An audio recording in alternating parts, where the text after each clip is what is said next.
Right.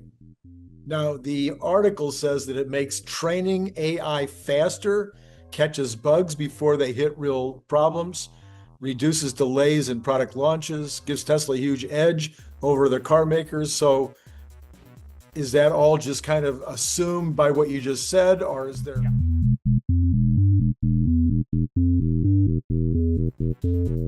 Okay. Yeah, it is the purpose of building a simulation before you build a computer.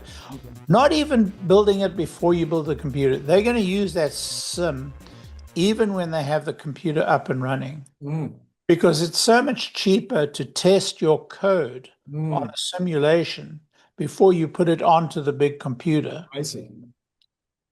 Now, it's a model of what will go onto the big computer. And there's a saying in our field, you know, all models are wrong, but some are quite useful. And the whole idea of SpecSim is that it's very useful, that it does achieve a very close simulation, that it can be used for, you know, these test runs, or it can be used to test the code to see if there's any bugs in the code, in very simple terms, before the code is actually put onto the big computer and run at incredible expense compared to running it on the simulation. It's not going to give you the same results. Yeah. You know, it's going to run for a dramatically shorter period of time with dramatically less processes, but it's going to give you a real sense of whether it's going to run end to end and complete, and whether it's going to give you, and what the problems are. There are always going to be problems, and what the problems are that it's going to be.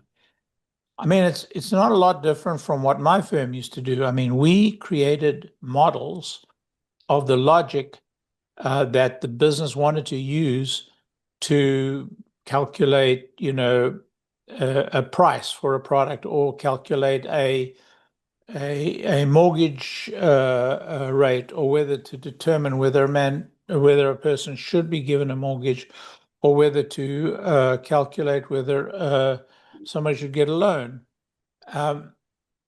And what they would do is they would model the logic in one of our models, and then run a lot of tests of prior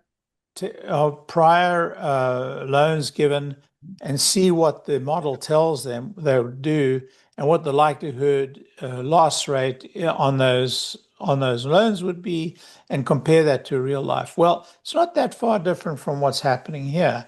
The paradigm shifts because what you're doing is you're testing, you know, the generation of a neural network, and to see whether what you're generating is going to make sense, or whether it's going to generate without giving any errors, or without you know, conditions occurring where some pieces of the calculation just never get into the neural link, get into the network, and are lost.